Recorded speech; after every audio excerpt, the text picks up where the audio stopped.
Hey everybody, it's Karyn Bryant for MMA H.E.A.T. I'm talking with Rose Namajunas, who is facing Angela Hill at UFC 192. And first question for you, Rose. I did speak with Angela the other day, and she said something to the effect of she figured the two of you would meet somewhere. She just kind of hoped it was down the line a little bit more when maybe there was a title in contention or something. So how Yeah. do you feel about fighting her? Because I know you guys, kind of bonded when you were together on the show.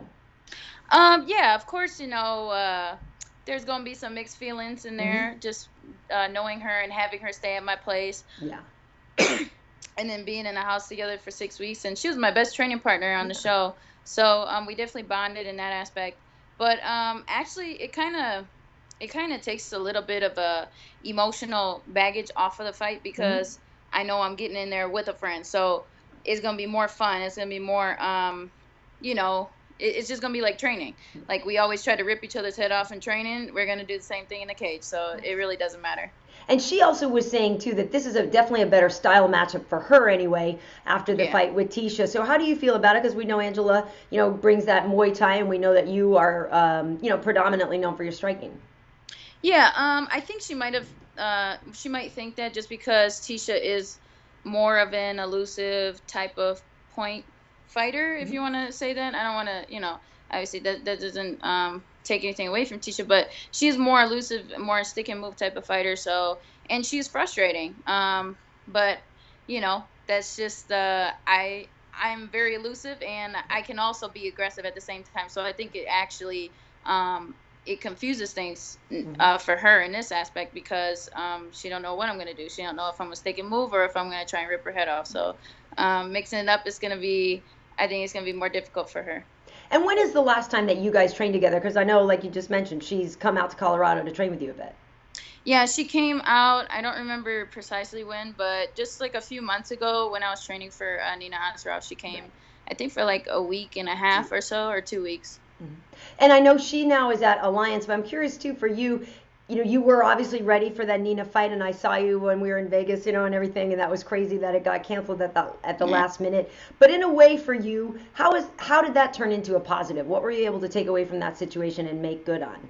Yeah, well, it's an experience that I've never had before, Mm. having a fight get canceled at that moment. So that just goes to show that there's one more thing, possibility that I never even thought of that would, it doesn't occur to me. I really Right. thought I was about to fight. So just dealing with that, just getting another experience under my belt, and just going through it was all a positive thing, even Mhm. though it kind of sucked. Yeah. But it gave me more time to evolve, and it gave me a chance to prepare for a fight. And Mhm. just that alone in itself, I learned a lot about myself just for the preparation and being there at a fight week. And just every time you're there, the more comfortable you get with it, even though it's never 100%, totally comfortable. And now that you can admit it because it didn't happen, were you healthy in that fight? Or were you banged up or anything? Were you like, God, thank God, Oh, because my elbow's been killing me?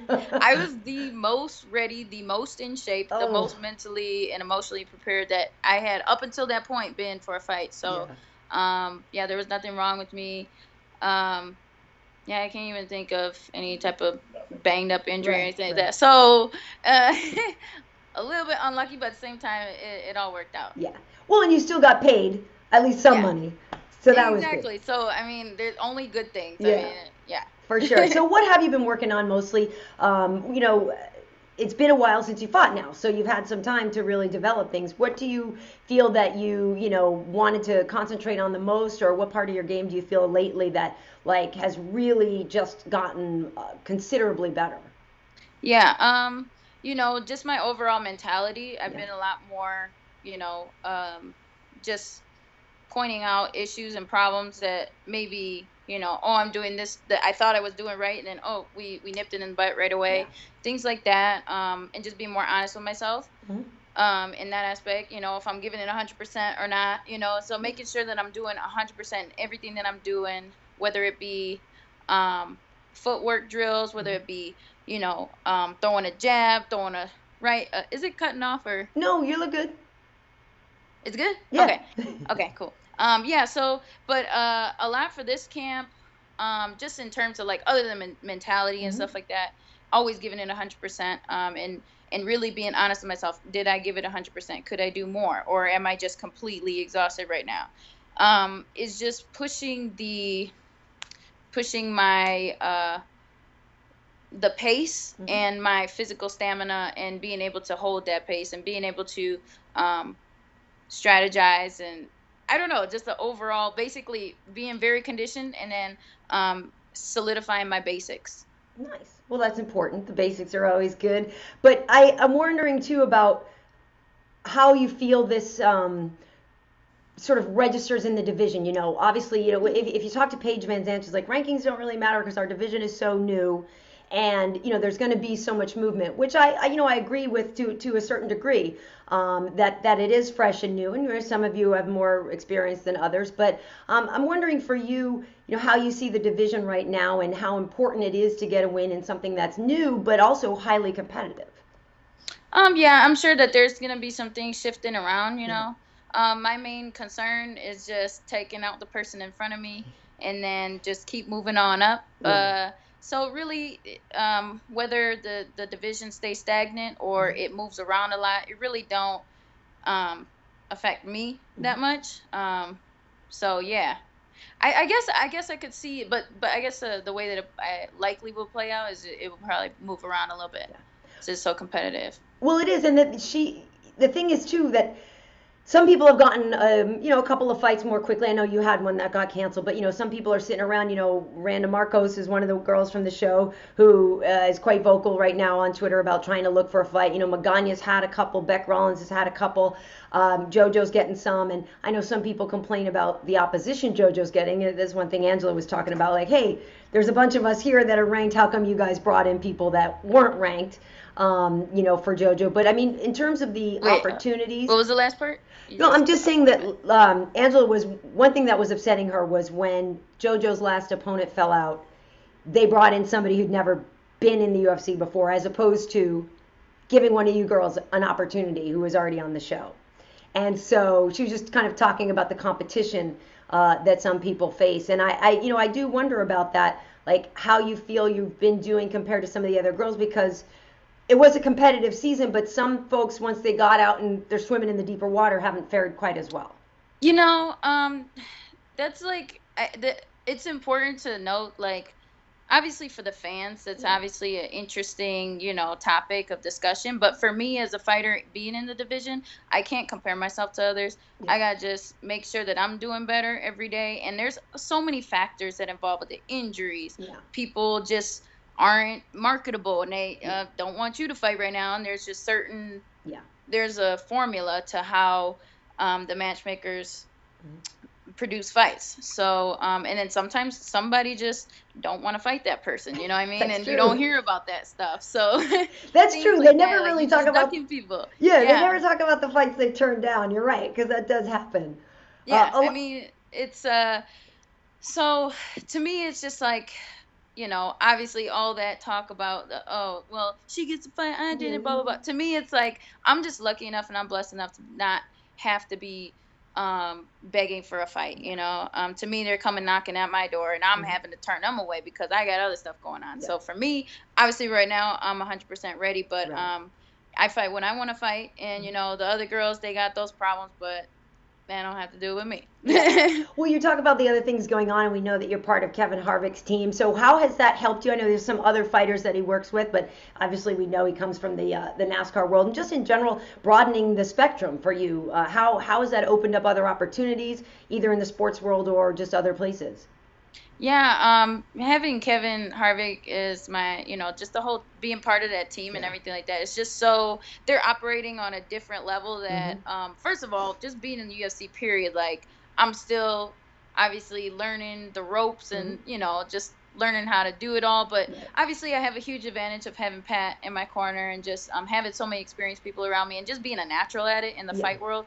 But the way, the level at which Kevin Harvick is, competing at, I should say, or just he's operating at is a whole nother level in NASCAR, and just the money that they're dealing with. It's kind of intimidating, to be honest, but it's really cool that they have my back, and they have just only positive things coming from that end, and I'm just truly grateful to have them be a part of their team. Right. And so for you have opportunities being made? Because, obviously with the Reebok deal, so many people were complaining about how hard it is to make money. So are you finding that even still in this environment, you're able to find these new avenues? Yeah. Yeah. Well, I don't know if I'm not. I mean, if you're not allowed to say, you're not allowed to say or what, but if you can, cool. What's that? I don't know if, there's top secret, stuff. Yeah. But There's definitely some stuff coming after my fight. Yeah. That's in the works. Mhm. So, but I don't know if you probably Alright. heard Pat say it already. But anyway, but yeah, so just, I mean, I still get some sponsor money. Obviously, I'm losing a lot of sponsor money that I would have otherwise gotten. Yeah. And yeah, the Reebok deal is not profitable for me, Right.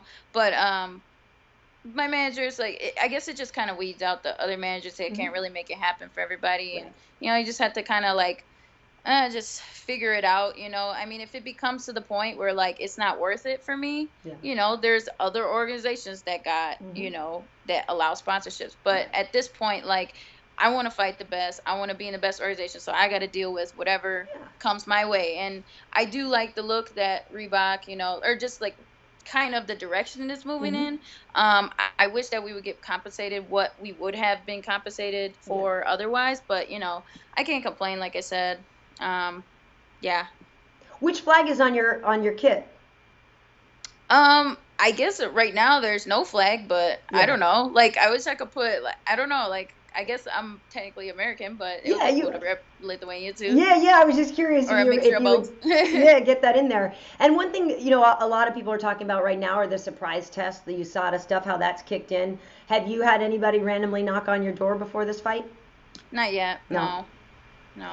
Yeah, I wonder if you think it's as big of an issue for women. Obviously it doesn't discriminate. Some people want to get that extra edge or whatever, but do you feel that it's a big of an issue on the female side? Oh, you mean like the random drug testing? Yeah, well, like, the use of PEDs in general, for women. Do you think it's as bad as it has been for the guys? I guess I don't think so. It's really hard to say, because there's been people where like I've seen that would give all the signs that would be a drug abuser right there, and then all of a sudden it turns out that they're not. Right. Or the flip side where you would never have any idea that this person would be doing certain things, and all of a sudden they are. So it's really hard to say. There's got to be some girls that are doing it, obviously. There's just some physiques where I'm like, I don't know, but at the same time, my body has been changing a lot, and just from putting a little bit more effort in every aspect. So it's not to say that. I mean, I hope I don't start looking like a dude, though. No, I don't think you would. But you bring up a good point, because you're still young. You're still maturing into a woman. And so, have you noticed things that you just, I don't know, physically, like in terms of, I don't know, flexibility or strength or this or that's changing? Yeah. Well, it's actually crazy because today I got like a phenomenal massage. Like I started getting this like deep tissue massage. She made me cry today. Oh. But she started saying that like my trap is developing so much like over my rib cage, because my rib cage is so small and my back muscles are getting so big that it's like taking over my rib cage. And then it's like getting to the point where I can't lift my shoulder all the way up. Oh, no. But then she like worked it out, and all of a sudden now I have like all flexibility and stuff. So So yeah, there's things changing in my body, and you just got to get those things worked out. I would highly recommend deep tissue massage for any athlete out there. I need to get that. I thought you were going to say it was Pat, and I thought, like, damn, you got him like trained. What's that? I was going to say, I thought you said Pat gave you the massage and you got him trained. Oh, no. Yeah. Pat's okay, massage. Just go back. Yeah. So, and how is that going? Because, we joked about this before. He's retired. He's not retired. He's taking one more fight. He's going to take another fight. So what's the status right now, and how helpful has he been for you during this camp to have him around? It's been extremely wonderful for him not to be fighting. I personally, I don't know. Do you mind me telling you? Or telling the story? Okay, so he was scheduled to fight for Glory, and we were pushing like really hard, like both of us together. It was actually like a good thing at first, like we were motivating each other, but then it turned out to be he was just like pushing hard so that he would be motivating me, and it was just weird because he wasn't doing it for himself, Yeah. and then all of a sudden he was just going too hard and too fast, and he hurt his back and then dislocated his elbow and other kinds of just all kinds of stuff, and it just wasn't working out. And I was like, you know what? I'm gonna throw in a towel for you because he's never like pulled out of a fight in his whole career. So I'm just like, dude, like, don't have this fight. At least for me, just for me, you know, even if, you know, I want to see him fight one more time, but just not like that. You know, I want him to be 100%. 100%. Well, I know the last time we saw him too, he had dropped some weight, right? Like he was running and everything. He was like, yeah, I know. And then it's like, I think we just jumped the gun a little too much. We got too excited, and we got, you know what I mean? Like, we got to take it in steps and not just. Yeah. So listen, obviously your fight is a little bit earlier on the card, and I'm curious what your thoughts are on some of the other fights. DC versus Alexander Gustafsson. Who do you like in that one? Oh, man, that's a tough one. I've got to say, like, Alex, I would always put my money on Alex, but I feel like he might have difficulty with DC's just, like, body type and, like, his, I don't know. I mean, how compact he is and stuff? Yeah, like, I feel like Alex really looked good against John Jones because they were so, like, it was, like, a perfect match. Whereas now, it's like, he's got it's going to be awkward fighting a shorter guy. Or maybe if he uses range, you know. Right. But I think that DC, he's just used to fighting all tall guys, you know. So it's not, like, quite as different for him. Yeah, that's a good point. It's not as big of an adjustment for DC as it might be for Gus. I don't know how you feel about Woodley and Johnny Hendricks. Isn't Johnny part of your team? Isn't he No, he's not a Harvick guy. No. No, I thought he was. No, but I think Kevin Harvick or somebody, like, he's involved with Kevin Harvick somehow. I think so, know, yeah, somehow. Yeah. Shoot, that's a good question. I always put my money on Tyrone. Yeah. You know, Johnny Hendricks, every time he wins, it's like, dang, you know, like, he always surprises me, you know? But Tyrone Woodley, I always want him to win. I always think he's just so exciting and stuff like that. So I bet on him. Cool. And I'm going to ask you one more about the women's fight, Jessica and Juliana.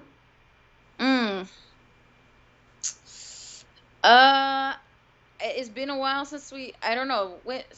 I know it's been a while for Juliana, but we saw, you know, a little bit longer. She had the long layoff, and then she came back and won a fight. And Jessica, you know, just lost to Misha not too long ago. So it's a faster turnaround for her because she just fought in July. I think, you know, it's going to be a back and forth battle. And the Venezuela Vixen's going to come out. I don't know. Dude, I like them both. I like them both. I like Jessica Eye, too. So they're both, like, just, like the perfect match, too. Jessica Eye and Venezuela Vixen, or just Juliana Pena. Yeah. Pena. All right, yeah. You know what, and I feel bad putting you on the spot because it really is hard to pick sometimes. And sometimes, you're really just like, I don't know. Yeah. I don't know. Just curious if you I'm the worst with, like, predictions. I was like, that person. Right. And so for your fight, is there, you know, people like to ask that question. So, Rose, how do you see this fight ending? But, like, for you, is there something, you know, I don't know if you do pre-visualization or, you know, that kind of thing, but is there something that you see in your mind, you know, happening, or something that you know, I know you don't want to get locked into a plan because if it doesn't go as you're planned, you know, you don't want to panic. But, like, is there something that you've envisioned going through in this fight and achieving? Yeah, you know, just bringing the fight, like doing what I do best, and playing with my food a little bit more like a cat, you know, instead of going in there like a grizzly bear and just, you know, just going all crazy, and a controlled aggression, and taking it, you know, not going full speed ahead and then gassing out, you know what I mean? Yeah. But being able to go at that high pace and maintain it. Yeah. Well, and certainly, as you've already said, you've changed some things, and you are more emotionally in check than you were in the title fight, right? Yeah. Definitely just not focusing on the wrong things. You know, just making sure my life at home is, you know, stable, and just being focused on training and making sure that anything that's distracting me, get that out of here. Yeah. And I'm not trying to bust on him, but I heard him cough, and I know that you guys live in Colorado, and I'm not saying Pat's doing something off camera, because I'm really not trying to say that. But my last question to you is, you know, what do you make of what happened to Nick Diaz? I asked, like I said, Wade's from Colorado too. It's a state where it's legal, and Wait, what? I'm just asking what your thoughts are on what the punishment was for Nick. Because you're in Colorado, it's just making me think of it that, you're in a state where it's legal. I'm not saying you guys do it or whatever. I'm just saying that, that was a punishment for Nick, and it's obviously a real deal, that a lot of fighters have to be mindful of now. Yeah, I think that that's just straight up BS, like 5 years. Like the only reason it's like she was trying to give him a lifetime ban, and they were like, oh, 5 years. That's pretty much the same thing, like so I don't know. I think that they should just like rethink that, or like something should be done. I don't know what can be done, but obviously they're trying to get the petition signed and everything like that. But it's just, I mean, it's really stupid. It's not a performance enhancer. It's like, if anything, it's what, maybe keeps him sane, what I mean? And I just think it's really dumb. Yeah. And I don't think that it should even be part of the drug testing in general. Yeah. I think that, I mean, if they don't test for alcohol or anything like that, then what difference does, weed or any other recreational drug matter? Yeah, it's tough. It's a tough situation. I hope it gets worked out. I like Nick a lot. He's a good dude. So I hope that we get to see him fight. So listen, after your fight, are you taking a vacation? Going to, I guess do that top secret stuff you couldn't mention? Yeah, I'm trying. Well, so taking care of some business, obviously afterwards. But then, I want to. I mean, the plan was to go camping or something like that, but it's just gonna be probably too cold by the time we're gonna be able to. Yeah. We're trying to go to like this hot spring and go on this long trail and go backpacking and stuff and trying to find it. So, but probably won't be able to do that. I don't know. Yeah. But I'm trying to buy a house. Nice. That's my goal. In Colorado? Yeah. All right. Well, I hope it works out. Well, thank you. You get that win bonus or something, get that extra money. Yeah, for sure. Yeah, because renting is that's whack. Yeah, no, it's no good. It's no good. Well, I'm excited to see you and Angela do this. I thought you guys were both like so fun to watch on the show, and obviously, just since then, just really want to help support you guys because I think you both have a lot of promise and a lot to offer the fan base. So I'm excited. I think you guys are going to put on a great fight, and best of luck to you. Awesome. Well, thank you so much. Thanks. Bye.